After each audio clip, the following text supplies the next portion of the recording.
Any health-related information on the following show provides general information only. Content presented on any show by any host or guest should not be substituted for a doctor's advice. Always consult your physician before beginning any new diet, exercise, or treatment program.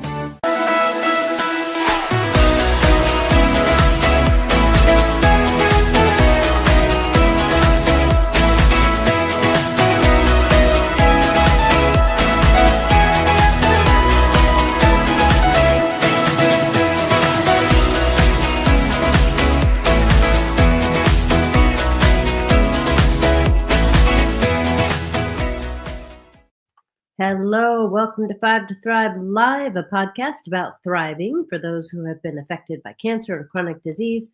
I'm Dr. Lisa Schuler, and I co-host with my good friend Carolyn Gazella. You can find all of our past shows on any major podcast outlet and a schedule on our website, which is ithriveplan.com. So I'm very excited for this show. I will be talking with Dr. Michelle Qaqundah. And we're going to be talking about the Mediterranean diet, which is, I think, something that people might sort of feel like, yeah, I know all about that. But in fact, the research on this way of eating is quite impressive. And the nuances of the diet are also somewhat important when we want to achieve those health benefits. So we're going to hear more about that. Dr. Michelle Qaqundah is a naturopathic doctor and a fellow of the American Board of Naturopathic Oncology. And she's an Italian-trained chef. She currently practices in Lucca, Italy.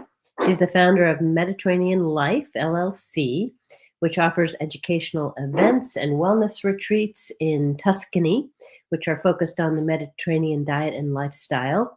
And you can learn more at mediterraneanliferetreats.com. She is also educated regarding the Mediterranean diet and lifestyle through international lecturing, medical journal articles, and textbook chapters.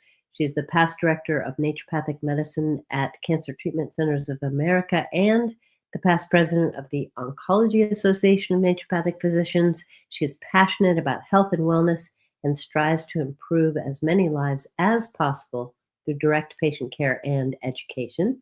And before we start talking with Dr. Qaqundah, I want to thank our sponsors. First, Cetria, a patented form of glutathione clinically proven to raise blood glutathione levels.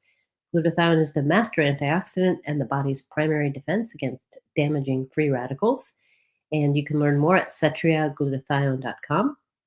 We also thank Cognizin Citicoline, which keeps your brain going on all cylinders. So if you want to enhance your brain function, memory, focus, and attention, look for Cognizin on the label or go to cognizin.com for more information.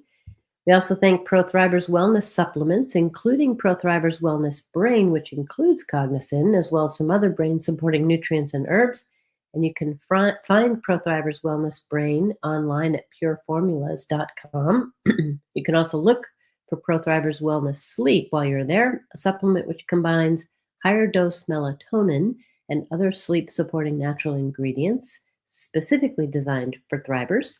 And finally, Dr. Ohhira's Probiotics, a best-selling probiotic for over 30 years with 12 probiotic strains, which are shelf-stable without refrigeration due to their unique 3-year fermentation process. And you can learn more at drohhiraprobiotics.com. And with that, hello, Michelle. Welcome to Five to Thrive Live. Hi, Lise. Thanks for having me on your show. Absolutely. Well, we go way back, and it's nice to reconnect, albeit I would much prefer to do this in Italy, I think. I have to admit, I'm a bit jealous. But hey, this is this, and you live in like one of the prime regions for the Mediterranean diet. So tell us what it's like. First of all, to live in Italy, and second, what's it like to be in the birthplace, really, of the Mediterranean diet? Well, I have really enjoyed living here. It's been more than 15 years now, and I've really enjoyed the culture and, of course, the foods here. The people are very welcoming, and it's a culture that I very much enjoy. Nice. Okay, so let's get right to it. What is the Mediterranean diet? What are the key attributes? Yeah, well, the Mediterranean diet is more, is not quite a diet. It's more a style of eating that prioritizes healthy foods. specifically those foods based on the traditional foods of the people who live around the Mediterranean Sea. It's rich in unprocessed plant foods, and that is the bulk of the diet. So that includes foods such as whole grains, such as brown rice or farro, lots of vegetables and fruits, legumes such as beans or lentils, nuts and seeds, extra virgin olive oil, and it also includes a lot of fish in the diet. Yeah, all sounds good, good tasting and good for you. So, you mentioned nuts and seeds, and those are important for fiber and minerals and all of that, but really have a key component, which is the fats. And speaking of fats, olive oil is, I think, probably one of the most important components of the Mediterranean diet. So, what do you think about olive oil? Why is it important? And also, just give people a little advice about how to buy good quality olive oil after you talk about its benefits. Yes, okay. Well, I could sing an ode to extra virgin olive oil. We grow we have an olive grove, and we pick our olives every year and take them to the mill. So I feel very strongly about it, but not just because I have this personal connection with the olive oil, but also because it really is considered one of the most important aspects of the Mediterranean diet. And a lot of people attribute a lot of the health benefits of the Mediterranean diet to this special ingredient. Extra virgin olive oil is full of healthy fats, so it is one of the healthy fats. It's primarily monounsaturated fats, such as oleic acid, which has a ton of evidence for cardiovascular health and for other chronic disease. But it's also very rich in tocopherols, carotenoids, and there are as many as 36 distinct polyphenols, which have antioxidant as well as anti-inflammatory actions. The main polyphenols that are the main ones that we know about the extra virgin olive oil and that are most studied are oleuropein and hydroxytyrosol, and they have been shown to have a lot of health benefits specific to chronic disease. So they contribute to downregulation of COX-2 expression, which helps to lower inflammation. They help lower NF-kappa B activation, which regulates immune responses and cell growth. And it also reduces intracellular oxidation levels. So we know that it's just packed with these nutrients that have a lot of health benefits to us, and is also very delicious. Yeah. So, it's confusing over here in the United States because you go into the store and there's all sorts of extra virgin olive oils available, but some of them are perhaps not very good quality because there's a lot of adulteration of olive oil on the market. So, do you have any tips for people when they're looking for olive oil? Yes, and that is a really good point, Lise. There is a lot of fraud, unfortunately, in the industry. And so it's important, if it's possible, to know your source and go with people that you trust. There are some certifications out there, some international ones, some specific to certain regions, like California has their own certification. But you really do want to be going for, number one, looking that it does say extra virgin olive oil. And the reason for that is because the extra virgin olive oil is going to be the highest in the polyphenols. This is where they take the olives, they crush them, they press them, and that liquid that comes out, it's centrifuged to remove the water from the oil, and that is what you're getting. It's basically olive juice. Mm-hmm. So it's the most unprocessed form of the olive oil, and it's the highest in the polyphenols. The rest of the olive oils are produced from that dry pumice that's left over, and so generally they're using solvents to extract that. So you're losing a lot of the health benefits that way. What you want to do when you are looking at olive oils is you want to pour a little bit in a cup, take a look at the color before you do anything, and it should be a very dark yellow or even a greenish color. It should not be very, very clear or very light colored. So if you're seeing a straw color, that is most likely not a good quality extra virgin olive oil. So you want it to have a darker color. And it should have. So then after you pour, you look at the color, hold your hand, into the cup in your hand and kind of warm it up, swirl it around a little bit, put a little in your mouth, and you should taste a little bitter flavor. And that bitter flavor is actually from the polyphenols. And so if you feel the taste in your mouth as bitter or maybe even a little spicy, a little burning, almost peppery a sensation in your mouth, that's going to be a high quality extra virgin olive oil. And another thing that you could consider is, if you're not sure about your sources of extra virgin olive oil, another way of getting great quality extra virgin olive oil in your diet is to incorporate olives regularly into your diet. They are a little bit higher in salt, and so you may want to rinse them beforehand, but that's going to be the most fresh, and you can't argue with the quality of the olive oil when it's coming directly from the olives as well. Absolutely, so true. Yeah, and I would just add that olive oil is really good to eat just straight out of the spoon as almost like a daily health supplement. That's what I do, and I cook with it. And you can cook with it as up to its smoke point, so it's actually works for most foods that we cook. And you can add it to foods that you're eating. It's actually not too hard to eat a lot of olive oil. And, that's absolutely true. And I think that a lot of people, when I'm educating them about olive oil, they're surprised to hear that most Italians, olive oil is is basically maybe the only oil that they have in their house.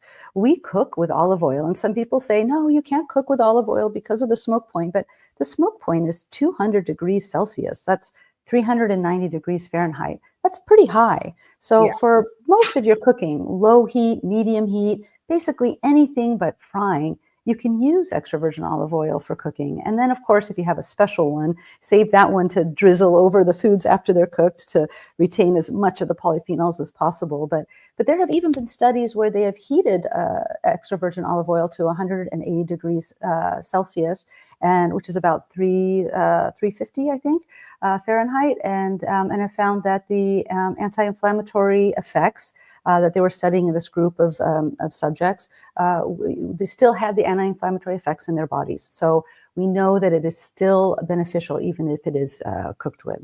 Yeah, great. Okay, well, we could talk about olive oil all show, but let's move on. Any other key foods that you feel are essential to a Mediterranean style of eating and living? Yes, I think the star of the show, other than extra virgin olive oil, are the fruits and vegetables. Vegetables are the most important component of the Mediterranean diet because they're the most dense in micronutrients. Of all the foods that we consume, fruits and vegetables have the most vitamins and other beneficial phytochemicals, such as polyphenols, antioxidants, as well as fiber. So, the fruits and vegetables are a star, should be the star of your plate, and all of these nutrients that we find in the most dense form in these foods are playing a really important role in reducing inflammation and other preventative effects for various chronic disease, including cancer and cardiovascular disease. One vegetable or fruit, I guess, that I'd like to kind of highlight is the mighty tomato.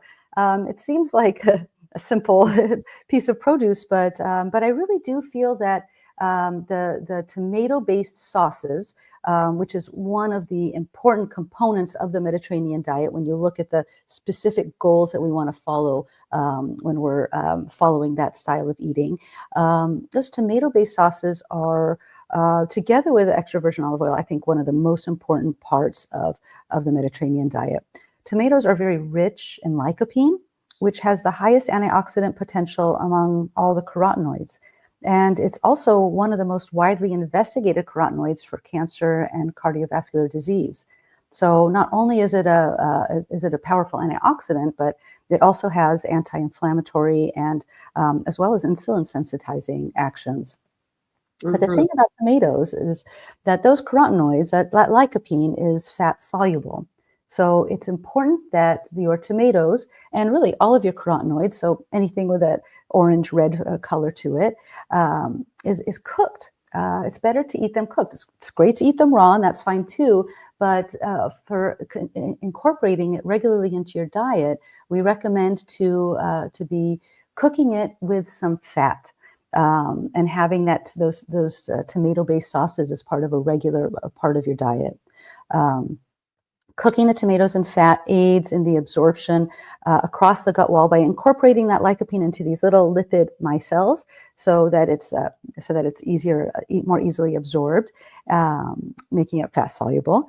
And it doesn't really matter which oil that you use. Of course, there are studies specifically with extra virgin olive oil, and it did show that it enhanced the bioavailability even more than other fats. And of course, you're going to get all those polyphenols in that sauce as well. But the most important thing is to cook it with enough fat and to cook it long enough so that fat turns red, so you know that you'll be absorbing that lycopene to the best of its ability. Mm-hmm. Yeah, sounds yummy. Okay, so there are a lot of, there's a voluminous body of research on the Mediterranean diet. Maybe just give us a couple of key study findings that you really think about most, and sort of to illustrate the impact or the power of the Mediterranean diet, way of being, living, etc., on your health. Yeah, there is a ton of research on the Mediterranean diet. It was named the best diet overall by U.S. News and World Report for the 8th year in a row this year due to its evidence-based effectiveness. There are huge studies incorporating millions and millions of people. I think the concept of the Mediterranean diet first emerged in the 1960s when the results of the 7 countries study came out. And this was looking at the traditional eating patterns among 7 different countries. And they looked at that for 25 years. And that's when they kind of first discovered that this dietary pattern from the Mediterranean was associated with better health outcomes, lower rates of coronary heart disease, mortality, and all-cause mortality. When this study came out, the idea of the Mediterranean diet was, the numbers were great. And so all of these big observational studies were underway, many large-scale studies that all kind of pointed their finger in the same direction, showing that it was very effective in primary and secondary prevention of cardiovascular diseases, neurodegenerative diseases, type 2 diabetes, and cancer. And so this led to, what do we like to see with studies? We like to see clinical studies. So once we had all of these robust and large observational studies, this led to the first large clinical study of the Mediterranean diet, and that was the PREDIMED study. Right. Now, the PREDIMED study was still to this day remains kind of a keystone in the clinical trial data. What were the main, kind of give us an idea of how many people were involved and what was the main conclusion of this study? Yeah, it's true. We're still publishing analysis of the data from that study. It was a very big study. It really caught the headlines. They followed almost 7,500 participants, and this was a parallel group, randomized, multi-center, controlled 5-year trial. And it was aimed specifically at assessing the effects of the Mediterranean diet in primary prevention of cardiovascular disease. That was its goal. And so there were 3 groups to this study.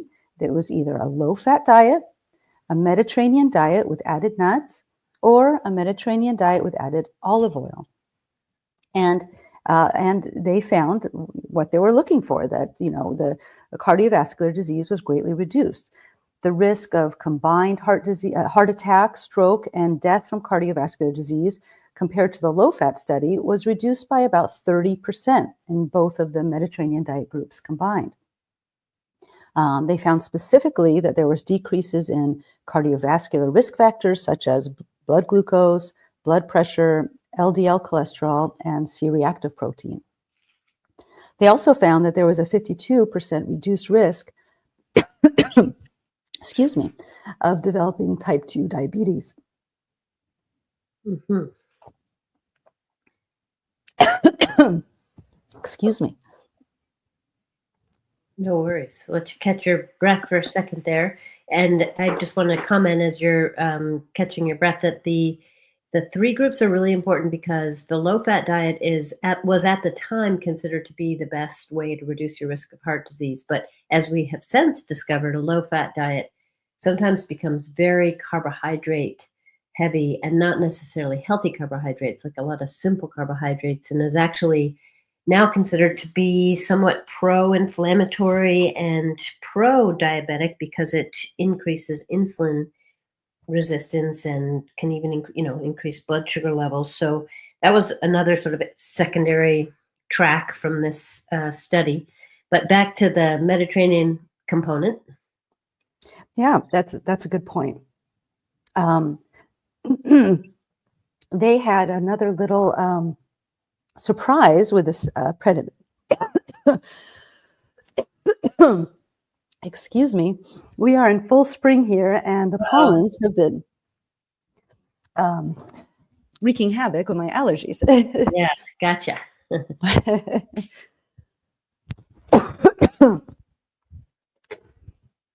So, as they continued to evaluate the data from the Predimed study, they found that there was also, they were looking at cardiovascular disease, but they found that in addition to helping with cardiovascular disease, they found a 68% reduced risk of developing breast cancer in the Mediterranean diet with extra virgin olive oil versus the low-fat diet group.